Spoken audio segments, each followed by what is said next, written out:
Movie की शुरुआत में एक लेडी अपने पति से कह रही होती है कि मेरे पास केवल 2 महीने हैं, इसलिए मैं अपनी फैमिली के साथ अच्छे से रहना चाहती हूँ।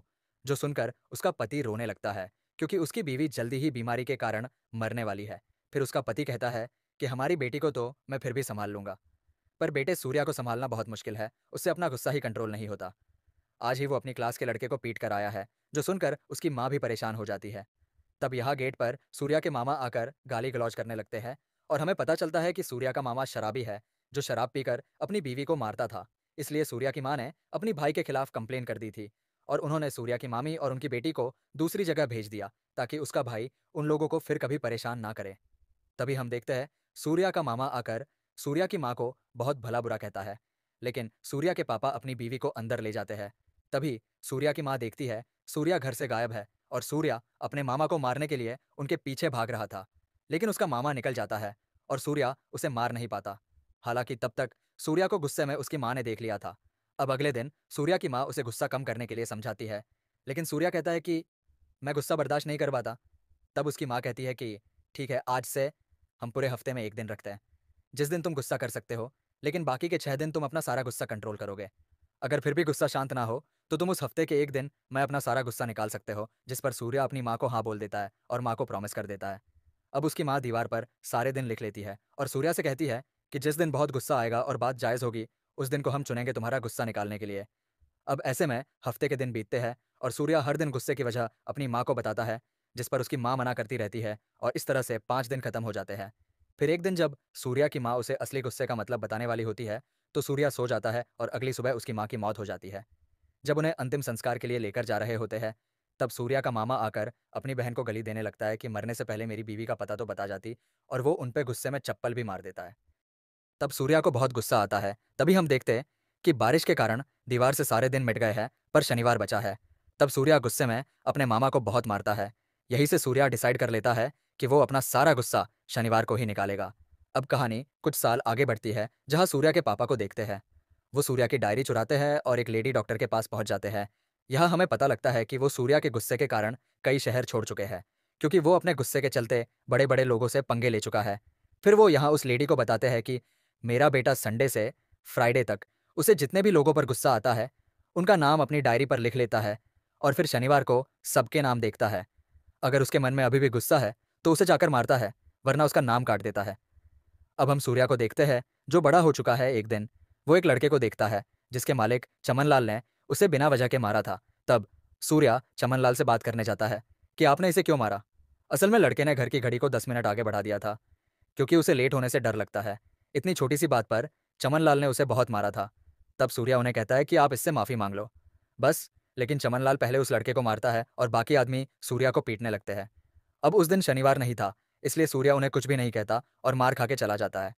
फिर जैसे ही शनिवार आता है तो सूर्या चमनलाल और उसके साथियों को बहुत मारता है। साथ ही वो उस लड़के को भी कहीं और काम करने के लिए कह देता है। तो डॉक्टर पूछती है कि आपका बेटा बस लड़ता रहता है क्या? तो उसके पापा बताते हैं, नहीं, वो तो इंश्योरेंस एजेंट है और हम देखते हैं कि वो तो सबकी मदद भी करता रहता है। लेकिन सूर्या ने अब तक जितने भी लोगों को गुस्से में मारा था, वो लोग आए दिन उस पर हमला करते रहते हैं, जिसके कारण कई बार तो उसके पापा और उसकी बहन भद्रा को भी परेशानी हुई है। अब डॉक्टर पूछती है कि वो सूर्या कल्लू से भी प्यार करता था ना, वो मिली या नहीं, यहाँ मैं आपको बताता चलो। कल्लू उसकी मामी की लड़की थी, जिससे सूर्या बचपन से प्यार करता था। पर कल्लू बचपन से ही उसके गुस्से के कारण उसे नापसंद करती थी। पर सूर्या उसे हमेशा खोजता रहता है, क्योंकि उसका कहना है कि वो कल्लू से ही शादी करेगा। फिर उसके पापा बताते हैं कि हमें कल्लू मिली जिसकी शादी हो चुकी थी और उसका एक बच्चा भी था, जो जानकर सूर्या खूब रोता है। मगर उसके मन में अभी भी आश है कि कल्लू अपने पति को छोड़कर वहां पर उसके पास आ जाएगी। पर असल में सूर्या के पापा ने उससे नकली कल्लू को मिलवाया था। फिर सूर्या के पापा बताते हैं कि वो इतना भी अच्छा नहीं है। उसके गुस्से के चक्कर में उसकी बहन की शादी टूटने वाली थी, क्योंकि सूर्या अपनी बहन भद्रा के ससुर पर शादी में किसी बात पर गुस्सा हो गया था और उसने उन पर हाथ उठा दिया था, जिसके कारण उसकी बहन भद्रा ने सूर्या से रिश्ता तोड़ दिया और वह शादी के बाद हमारे घर कभी नहीं आई। बस फ़ोन पर ही बात होती है। फिर वह बताते हैं कि मैंने उस दिन से कसम खाई थी कि सूर्या के जो भी शनिवार को टारगेट होंगे, मैं डायरी पढ़कर उन्हें बचाने ज़रूर जाऊँगा। इसलिए आपके पास आया हूँ। और वो बताते हैं कि आपके पति की जान को खतरा है, क्योंकि आपके पति को सूर्या की बहन भद्रा ने रंगे हाथों एक लड़की के साथ ज़बरदस्ती गलत काम करते पकड़ा था और आपके पति ने भद्रा को भी धमकी दी थी और अब इसलिए वो सूर्या का टारगेट है। ये सुनते ही वो लेडी अपने पति को बचाने जाती है और तभी सूर्या उस लेडी के घर से बाहर निकलता है और वो लेडी अंदर जाकर देखती है कि उसके पति की काफ़ी अच्छे से धुलाई हो रखी है। इसके बाद हम चारू लता नाम की एक लड़की को देखते हैं, जो हाल में ही पुलिस में ज्वाइन हुई है। तब उसके सीनियर बताते हैं कि तुम्हें यहाँ नहीं आना चाहिए था। इस थाने का सीआई दया बहुत बुरा आदमी है। फिर हम सीआई दया को देखते हैं, जिसने एक आदमी को बंदी बनाकर रखा है और वो उसे खूब टॉर्चर करता है इनकी बातों से। हमें पता चलता है इस आदमी का नाम गोवर्धन है और ये दया के बड़े भाई कमलेश का खास आदमी है। दया उसे बताता है कि उसके पापा ने अपने बड़े बेटे के नाम सारी जायदाद कर दी थी और अब उसके पास केवल छोटी सी जमीन बची है, जिसे बेचने के लिए भी उसे उसके भाई की परमिशन चाहिए। इसलिए उसने उसे किडनैप किया है ताकि उसका भाई चुपचाप जमीन के कागज पर साइन कर दे। लेकिन जब इतना इंतजार करने के बाद उसका बड़ा भाई कमलेश उसे फोन नहीं करता, तो दया कहता है कि शायद ये उसका खास आदमी नहीं है। इसीलिए वो उसे जाने देता है कि इसे मारकर मेरा क्या ही फायदा होगा। जब गोवर्धन निकलता है और कार मैं बैठता है, तभी कमलेश का दया को फोन आता है कि मेरे आदमी को जाने दे, मैं किसी भी कागज पर साइन कर दूंगा। ये सुनकर दया के होश उड़ जाते हैं और वो गोवर्धन को रोकने के लिए भागता है, पर वो तो जा चुका था। अब दया फिर से टेंशन में आ जाता है कि अब मेरा भाई साइन कभी नहीं करेगा, क्योंकि उसका आदमी तो बचकर निकल गया। इसलिए अब वो गुस्से में सीधा एक बस्ती में जाता है और वहाँ के लोगों को मारने पीटने लगता है। फिर वो एक आदमी को पकड़कर सीधा थाने ले आता है और उसे बड़ी बुरी तरह से मारता है। इधर सूर्या अपने पापा से पूछता है कि उस दिन माँ मुझे गुस्से का क्या मतलब समझाना चाहती थी, जिस पर उसके पापा उसे डांट कर चुप करा देते हैं। इसके बाद जब ये बाप बेटे खाना खा रहे होते हैं, तो उसके पापा बताते हैं कि भद्रा का फ़ोन आया था, उसे बैंगलोर जाना पड़ रहा है, इसलिए वो कुछ दिन मिलेगी नहीं। और हमें सूर्या की बातों से पता चलता है कि वो अपनी दीदी पर आज भी नज़र रखता है, ताकि उसे कोई परेशानी ना हो। फिर सूर्या के पापा कहते हैं कि अब तुम भी शादी कर लो, लेकिन सूर्या मना कर देता है कि कल्लू के अलावा कोई नहीं। इधर हम चारू और उसकी माँ को देखते हैं। तब हमें पता चलता है कि ये असल में चारू ही कल्लू है। इन लोगों ने अपने पापा से बचने के लिए अपना नाम बदल लिया था और आज भी कल्लू की माँ उसे कह रही थी कि तेरे लिए सूर्या अच्छा रहता, पर कल्लू कहती है कि मैं उस सूर्या से कभी प्यार नहीं कर पाऊंगी। वो हमेशा लड़ता रहता है और मुझे शांत लड़का चाहिए। इसके बाद जब चारू थाने आती है, तो बस्ती का आदमी प्यास से तड़प रहा था। ये देखकर चारू उसे पानी देने जाती है, लेकिन तभी वह दया आ जाता है, जिसे देखकर सब सहम जाते हैं और वो आदमी भी पानी नहीं पी पीता। हालांकि आज दया चारू से पहली बार मिला था, इसलिए वो उसे कुछ नहीं कहता, पर वो अपना सारा गुस्सा फिर से उसी आदमी पर निकालता है। इसके बाद चारू अपनी सीनियर से पूछती है कि आखिर ये सीआई उन बस्ती वालों को इतना मारता क्यों है, जिस पर वो बताते हैं कि वो बस्ती पहले चोरों की बस्ती थी, लेकिन धीरे धीरे वहाँ के लोग सुधर गए और मेहनत करके अपना पेट पालने लगे। ये जो दया है, इसका भाई इन बस्ती वालों के वोट से यहाँ का कॉरपोरेटर बन गया, जिससे उसके पास पावर आ गई और दया अब अपनी ज़मीन अपने भाई से लेना चाहता है, जो वो हड़ पे बैठा है। अगले दिन हम देखते हैं सूर्या किसी का इंश्योरेंस करने के लिए आता है और वहाँ पर दया भी मौजूद था। फिर जैसे ही दया अपनी कार से जा रहा होता है, तभी वो गलती से एक लेडी की कार को ठोक देता है। अब लेडी चिल्लाती है तो दया को और गुस्सा आता है और वो बार बार कार को ठोकने लगता है। ये देखकर सूर्या को बहुत गुस्सा आता है, पर शनिवार ना होने के कारण वो किसी तरह अपने गुस्से पर कंट्रोल करता है और अपनी बाइक से पेट्रोल निकालकर ये दिखावा करता है कि जैसे दया की कार से पेट्रोल लीक हो रहा हो, जिसके कारण दया रुक जाता है। हालांकि सूर्या के मन में दया के लिए गुस्सा भर गया था और उस लेडी की मदद करते हुए चारू ने सूर्या को देख लिया था। इसके बाद दया चारू और अपने साथी सुधा को लेकर वहां से निकल जाता है। फिर जब सूर्या अपनी बाइक स्टार्ट करके वहां से जाने लगता है, तब उसकी बाइक स्टार्ट नहीं होती, क्योंकि सारा पेट्रोल तो उसने निकाल लिया था। तभी वहां पर चारू स्कूटी से आती है, जो सूर्या की पेट्रोल लाने में मदद करती है। यहाँ हम समझ पाते हैं कि चारू को सूर्या कहीं ना कहीं पसंद आने लगा था, क्योंकि उसने बिना लड़ाई झगड़े के ये बात सुलझा दी थी। इसके बाद रात को सूर्या जब अपनी डायरी में दया का नाम लिखने वाला होता है, तो उसके मन में बार बार चारू ही आ रही थी। इसलिए वो अपने पापा को बताता है और उसके पापा खुश हो जाते हैं कि चलो इसे कोई लड़की तो मिली। और अब दिन बीतते हैं और चारू और सूर्या रोज मिलने लगते हैं, जिसके कारण दोनों को एक दूसरे से प्यार हो जाता है। फिर चारू बस्ती के लोगों को भी सूर्या से मिलवाती है। सूर्या को तरस आता है कि यहाँ के लोग कितनी बुरी हालत में हैं। इसके बाद जब एक दिन चारू को कुछ आदमी परेशान कर रहे थे, तब ये सूर्या ने देख लिया। फिर जब शनिवार आया, तो उसने उन लोगों को खूब पीटा, जिसके बाद जब भी वो लोग चारू को देखते थे, तो उससे डर के रहते थे और चारू को भी समझ नहीं आ रहा था कि इन्हें मारा किसने। फिर एक दिन जब चारू जेल में बंद बस्ती के आदमी को खाना खिला रही थी, तब अचानक दया का साथी सुधा आ जाता है और वह गुस्से में चारों को बहुत बुरा भला कहता है। ये बात जब चारों सूर्या को बताती है, तो शनिवार को सूर्या उसे भी बहुत मारता है।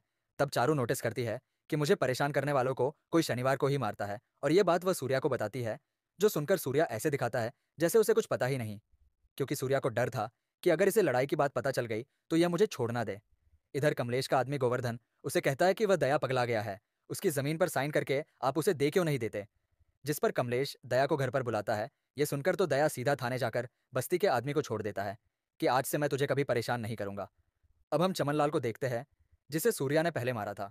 यहाँ उसका एक आदमी आकर बताता है कि वो लड़का किसी लड़की से मिलने लगा है और मैंने सुना है कि वो उसके सामने हाथ नहीं उठाता। अच्छा मौका है उसे मारने का, वो भी शनिवार वाले दिन ही, ताकि उसकी अक्कर मिट्टी में मिल जाए, जिस पर वो लोग खुश हो जाते हैं। इधर चारू से उसकी माँ कहती है कि तुझे जो लड़का पसंद है उससे मुझे मिलवा दे, जिस पर चारू खुश हो जाती है और कहती है कि कल रात उसे घर बुलाती हूँ। फिर जब सूर्या को चारू माँ से मिलने की बात बताती है, तो सूर्या ये बात अपने पापा से बताता है और उसके पापा कहते हैं, तू पहले चारू को सब सच बता दे, वरना बाद में दिक्कत होगी। और सूर्या का दोस्त भी उसे ये एडवाइस देता है। अब अगले दिन दया सीधा अपने भाई के पास जमीन के पेपर साइन करवाने आता है। लेकिन यहाँ तो कमलेश अभी भी अपने भाई के मजे लिए जा रहा था। वो उसे 5 घंटे तक बैठा कर रखता है और पानी तक ऑफर नहीं करता, जिससे दया समझ जाता है कि इसने मेरा फिर से पागल बनाया है और वो गुस्से में चला जाता है। अब फिर वो सीधा उसी बस्ती में आता है और वहाँ के लोगों को मारने लगता है, जो देखकर चारू कुछ कर नहीं पाती। इधर हम सूर्या को पार्क में देखते, जो आज चारू को सच बताने आया था, और वही चारू का इंतजार चमन लाल के गुंडे भी कर रहे थे, ताकि ये लोग चारू के सामने ही सूर्या को मारे। अब इधर जब दया एक आदमी को मार रहा होता है, तब उसकी बेटी उसे बचाने आती है और दया गुस्से में उसे दूर फेंक देता है, जिससे वो लड़की बुरी तरह घायल हो जाती है। लेकिन इसके बाद बस्ती के किसी भी इंसान में हिम्मत नहीं थी कि वो दया को रोककर उस लड़की को मलम पट्टी करवा पाए। तभी सूर्या का फोन चारू को आता है और दया का गुस्सा देखकर चारू फोन तो उठाती है, पर उस पर कुछ कह नहीं पाती। हालांकि दया की आवाज़ सूर्या ने सुन ली थी और वो समझ जाता है कि बस्ती में कुछ गड़बड़ है, इसलिए वो सीधा बस्ती की ओर जाता है और यहाँ दया सबको पीट कर अपने घर निकल जाता है। तभी वहाँ सूर्या पहुँचता है और जल्दी से उस बच्ची को हॉस्पिटल ले जाता है। इसके बाद चारू हॉस्पिटल आती है और उस बच्ची की माँ कहती है कि पता नहीं हमें कब तक ऐसी ज़िंदगी जीनी पड़ेगी, क्योंकि वो आदमी एक जल्लाद है, जो सुनकर सूर्या को बहुत गुस्सा आता है। इसके बाद रात को सूर्या दया के बारे में चारू से पूछता है, लेकिन तभी चमनलाल के गुंडे उस पर हमला कर देते हैं और शनिवार होने के कारण सूर्या उन्हें चारू के सामने बुरी तरह से मारता है, क्योंकि उसे तो पहले ही दया पर गुस्सा आ रहा था। और यहाँ वो रिवील भी करता है कि शनिवार को मैं अपना गुस्सा उतारता हूँ, क्योंकि मैंने अपनी माँ से वादा किया था, जो देखकर चारू भी हैरान हो जाती है। हालांकि आज सूर्या चारू की माँ से मिल नहीं पाया था। फिर सूर्या घर जाकर दया का नाम अपनी डायरी में लिखता है कि इसे अगले शनिवार को बताऊंगा। तभी सूर्या के पापा पूछते हैं कि तूने सच बताया या नहीं, और सूर्या कहता है कि नहीं, मैंने तो उसे डेमो ही दिखा दिया। और उधर चारू अपनी माँ से कहती है कि ये लड़का भी बहुत गुस्सा करता है, पर मुझे उससे प्यार है। अब अगले दिन चारू सूर्या से फिर मिलती है और उससे कहती कि उस बस्ती को तुम्हारी ज़रूरत है, इसलिए तुम्हें उनकी हिम्मत बनना होगा, नहीं तो सीआई दया जैसे लोग उन्हें कुचलते रहेंगे। जिसके बाद सूर्या जाकर बस्ती के लोगों को मोटिवेट करता है कि सीआई के खिलाफ कदम उठाओ, पर कोई भी नहीं सुनता। इधर दया अपने भाई को मारने का प्लान बनाता है ताकि उसे ज़मीन मिल जाए, और ये सब चारू को भी पता चल गया था। अब अगले दिन सूर्या उस बस्ती की दीवार पर लिख देता है कि शनिवार को हम में से ही कोई एक बड़ा कार्य करने वाला है, जिससे हमारी परेशानी दूर हो जाएगी। ये देखकर बस्ती वाले खुश हो जाते हैं और वो लोग सोचने लगते हैं कि हमारे बीच में ये हिम्मत वाला कौन आ गया। अब ऐसे ही करके शनिवार का दिन आता है और सूर्या को चारू ने बताया था कि दया अपने भाई को मारने के लिए मंदिर जाएगा, इसलिए तुम्हें वही कुछ करना पड़ेगा। पर जैसे ही सूर्या मंदिर के लिए निकलने वाला होता है, उतनी देर में सूर्या के पापा उसकी डायरी में दया का नाम पढ़ लेते हैं और वो सोचते हैं कि पुलिस वाले को मारकर ज़्यादा बड़ा पंगा ना हो जाए। इसलिए वो सूर्या की कॉफ़ी में नींद की दवा मिला देते हैं, जिसे पीते ही सूर्या सो जाता है। तभी हम चमनलाल को देखते हैं, जो भगवान को प्यारा हो गया था, और एक आदमी उसके बेटे को बताता है कि मालिक को एक लड़के ने बहुत परेशान किया था, इसलिए उससे बदला तो लेना ही चाहिए। यह सुनकर वह आदमी सारे गुंडों को सूर्या के ऑफिस भेज देता है, जो देखकर सूर्या का दोस्त उसके पापा को कॉल करके बता देता है कि यहाँ गुंडे सूर्या को ढूंढ रहे हैं। तो सूर्या के पापा घर को बाहर से लॉक कर देते हैं, ताकि गुंडे घर लॉक देखकर बाहर से लौट जाए। इधर चारू सूर्या का इंतजार करती है, पर वो तो आता ही नहीं, और हड्डब्दी में दया के हाथों कमलेश भी मरने से बच जाता है। इधर सूर्या के घर के बाहर वो गुंडे आ जाते हैं, पर घर लॉक होने के कारण वो लोग सूर्या का इंतजार करने लगते हैं, जो देखकर उसके पापा डर जाते हैं। अब ऐसे ही थोड़ा समय बीतता है और हम देखते हैं कि आज सूर्या की बहन अपने पति के कहने पर अपने पापा के पास आई है, क्योंकि वो 7 मंथ की प्रेग्नेंट है। हालांकि तब तक सारे गुंडे चाय पीने जा चुके थे और वो दूर से देखते हैं कि एक लड़की अंदर जा रही है। फिर दरवाजे पर लॉक देखकर भद्रा अपने पापा को फोन करती है और उसके पापा उसे पीछे के दरवाजे से अंदर बुला लेते हैं। अब यहाँ भद्रा वापस नहीं आती तो गुंडे समझ जाते हैं कि घर में जरूर कोई है, और वो तुरंत उस घर पे हमला कर देते हैं। सूर्या भी नींद में था और उसके पाप उसे जगाने लगते हैं, पर वो होश में नहीं आता। फिर जब गुंडे घर में घुस आते हैं और उसकी बहन को जान का भी खतरा होता है, तभी सूर्या को उसकी माँ की आवाज़ आती है और वो खड़ा होकर गुंडों को मारने लगता है। इस दौरान भद्रा के पेट में भी दर्द होता है, जो देखकर सूर्या पहले तो गुंडों को बहुत मारता है और फिर अपनी बहन को पापा के साथ हॉस्पिटल भेज देता है, क्योंकि उसे तो अब दया को मारने के लिए पब जाना था, जो उसे चारू ने मैसेज करके बताया था। इधर हम दया को देखते हैं, जो कमलेश को मारने के लिए पब आया था, क्योंकि शनिवार की रात कमलेश यही एंजॉय करने आता है। अब जैसे ही पब मैं दया कमलेश को मारने वाला था, तभी वहां पर सूर्या आ जाता है, जिसमें सूर्या उसे बुरी तरह मारकर भाग जाता है, और सूर्या ने मुंह ढका हुआ था, इसलिए दया उसका चेहरा भी नहीं देख पाया। इधर बस्ती में एक आदमी आकर बता देता है कि एक आदमी ने दया को बुरी तरह से मारा है, यानी शनिवार को यही कांड होना था जिससे बस्ती वाले खुश हो जाते हैं। अब अगले दिन हम देखते हैं कि सूर्या अपनी बहन से मिलने आया है, जहाँ उसकी बहन उसे खूब सुनाती है कि मैं कल ही यहाँ पर आई हूँ और तेरी दुश्मनी के कारण मेरा बच्चा मरने से बचा है। ये सब सुनकर सूर्या कुछ बोल नहीं पाता और वो फैसला करता है कि अब मैं लड़ाई झगड़े से दूर रहूंगा, ऐसा वो अपनी बहन को वादा कर देता है। अब ऐसे में सूर्या के कुछ दिन तो अच्छे गुजरते हैं और उसकी बहन भी उससे बात करनी शुरू कर देती है। साथ ही सूर्या चमनलाल को जाकर से श्रद्धांजलि भी देता है। अब हम कमलेश को देखते हैं, जिसने अपने आदमियों से कहकर दया को उठवा लिया था। यहाँ दया को लगता है कि आज ये मुझे जान से मार देगा, मगर यहाँ कमलेश कहता है कि तूने मेरी जान बचाई है, ऐसा क्यों करा तूने। और असल में दोस्तों, यहाँ कमलेश को गलत फहमी हो गई थी। तब दया बात बनाते हुए कहता है कि भैया, मैं आपको कुछ भी होने नहीं दे सकता, क्योंकि आप मेरे बड़े भाई हैं और यहाँ दोनों भाई एक हो जाते हैं। फिर कमलेश कहता है कि उस आदमी का पता करो जिसने मुझे मारने की कोशिश की है और दया का यह हाल किया है, जिस पर सारे लोग इस काम में लग जाते हैं। और दया भी थाने जाकर उस आदमी की खोज में लग जाता है। पर दया को समझ नहीं आ रहा था कि वो बंदा पहले मुझे मारने आया, फिर जाने लगा, लेकिन घड़ी देखकर उसने फिर मुझे मारा। ये सब याद करके दया समझ जाता है कि वो मुझे शनिवार को ही मारने आया था। और वो सुधा से कहता है कि पता करो शनिवार में इस एरिया में कितनी कंप्लेंट्स आई है। तब सुधा पता करके बताता है कि कहीं भी कंप्लेंट्स रजिस्टर नहीं हुई है, सिवाय एक के जो आज ही आई है और वो आदमी बाहर बैठा है। तब दया बाहर आता है और पता चलता है कि ये तो सूर्या ही है जिसने कंप्लेन की है। वो दया को बताता है कि एक आदमी ने मास्क पहनकर मुझे शनिवार के दिन खूब मारा। ये सुनकर पहले तो दया सूर्या पर ही शक करता है और उसे जेल में ले जाकर मारने लगता है। लेकिन जब सूर्या डर जाता है तो दया समझ जाता है कि ये सच ही कह रहा है। यहाँ सूर्या ये भी कहता है कि मैंने उसे देखा है, उसने आधा मुंह ढका हुआ था। जिसके बाद दया अगले दिन से सूर्या को ले जाकर सारे गुंडों के फेस दिखाता है। पर सूर्या सबको मना किए जा रहा था और यहाँ चारू समझ नहीं पाती कि ये ऐसा क्यों कर रहा है। अब दिन ऐसे ही बीतते हैं और एक दिन सूर्या को कुछ लोग उठा ले जाते हैं और यहाँ सुधा भी दया को बताता है कि आपको मारने वाले का पता चल गया है। तभी दया को कमलेश का फोन आता है, जो बताता है कि जिसने उस दिन मुझे मारने की कोशिश की वो पकड़ा गया। ये सुनकर दया तुरंत वहां पहुंचता है और देखता है कि ये तो सूर्या है। तब दया सूर्या को छुड़ाता है कि आपने गलत आदमी को पकड़ा है और वो फ़ोन में एक फ़ोटो दिखाता है कि आपको मारने वाला कोई बस्ती में से ही था, क्योंकि दीवार पर हमें ये लिखा मिला है। जिसके बाद ये लोग सूर्या को लेकर बस्ती में आते हैं और दया सबको मार मार के सूर्या को दिखाता है कि इनमें से पहचान ले। पर सूर्या सबको मना कर देता है और उसको काफ़ी दुख भी हो रहा था कि उसके कारण बस्ती वालों का क्या हाल हो गया। अब सूर्या घर आकर अपने पापा को सब कुछ बताता है, तो सूर्या के पापा कहते हैं, इस बार जो तेरा दिल करे तू वही कर, मैं तुझे रोकूंगा नहीं। साथ ही वो कहते कि तेरी माँ उस दिन बताने वाली थी कि असली गुस्सा वो नहीं होता जिससे लोग डरे, बल्कि वो होता है जिससे लोगों को हिम्मत मिले। ये सुनकर अगले दिन सूर्या सीधा बस्ती में जाकर लोगों को हिम्मत दिलाने लगता है कि अगर तुम दया के सामने खड़े हो जाओ तो शायद कोई तुम्हारी मदद करने आ जाए।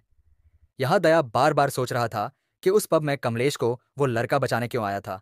जरूर उसे मेरे बारे में कोई खबर दे रहा है। तब उसका शक जाता है चारू पर, क्योंकि वह बस्ती वालों की मदद भी करती थी और कड़ी से कड़ी मिलाने पर इन्हें पता चल जाता है कि वह सूर्या ही है जो शनिवार को लोगों को मारता है। तब यहाँ पर कमलेश आता है, जो बताता है कि मैंने सच पता लगा लिया है कि उस दिन पब में कौन था, और वह सीवीटीवी फुटेज दिखाता है जिसमें दया उसे मारने वाला था और सूर्या ने तो उसकी जान बचाई थी। यह देखकर वह अपने भाई को कोसने लगता है और तभी दया गुस्से में अपने भाई कमलेश को जान से मार देता। इसके बाद दया चारू के घर जाता है और उसे बहुत टॉर्चर करता है। जब सूर्या चारू के घर जाता है, जहां उसे पता लगता है चारू की माँ उसकी मामी है, ये देखकर तो उसके होश उड़ जाते हैं और उसे पता चलता है कि चारू ही कल्लू है जिसे अब दया बस्ती ले गया है और उसके पापा ने उसे किसी नकली कल्लू से मिलवाया था। तब सूर्या सीधा बस्ती पहुंचता है, जहां चारू बेहोश पड़ी थी, और यहाँ दया सूर्या को बहुत बुरी तरह से मारता है। ये सब होते हुए वो बस्ती वाले भी देख रहे थे। तब दया कहता है कि तेरी चारू को हॉस्पिटल ले जाना पड़ेगा। अगर ये बस्ती में से कोई भी एक आदमी सामने आकर कह दे कि इसे हॉस्पिटल ले जाओ तो मैं तुझे जाने दूंगा। तब सूर्या सबको आगे आने को कहता है, पर कोई डर के मारे आता नहीं। तब यहाँ पर सूर्या के पापा आते हैं और वो दया को बताते हैं कि आपने गलत आदमी से पंगा ले लिया है। वो ये चाहता है कि बस्ती वालों में हिम्मत आए, वरना अब तक तुम्हारा बुरा हाल हो गया होता। तब सूर्या उठता है और हाथ में रस्सी बांधने लगता है। चारू भी सूर्या के पापा को देखकर समझ जाती है कि ये तो वही सूर्या है जिसके गुस्से से मैं डरती थी। तभी मूवी फ्लैशबैक में जाती है, जहाँ सूर्या की बहन ने कहा था कि आज मैं तुझे रोकूंगी नहीं, जाकर चारू को बचा ले। तब यहाँ दया उठता है और कहता है कि बस्ती वालों में कभी हिम्मत नहीं आएगी। ये कहकर वो एक बच्ची को मारने वाला होता है, जिसे सूर्या बचाता है। और तब एक आदमी निकलकर दया के चाटा लगा देता है, जिससे बस्ती वालों में भी हिम्मत आ जाती है और सूर्या उन सबकी तरफ से लड़ने लगता है। और अब बस्ती वाले भी दया के लोगों को मार रहे थे। अब ऐसे में सूर्या दया को बहुत बुरी तरह मारता है और फिर बस्ती वाले सूर्या का शुक्रिया अदा करते हैं, क्योंकि उसके कारण ही उनमें हिम्मत आ गई थी। फिर यहाँ सीन कट होता है और हम देखते हैं कि कमलेश का आदमी गोवर्धन सीसीटीवी वाली वीडियो देख कर आया है और उसने दया और उसके साथ ही सुधा को जान से मार डाला है। जिसके बाद हम सूर्या और चारू को साथ में देखते हैं जब शादी करने की बात कर रहे थे यहाँ पर, ये मूवी खत्म होती है।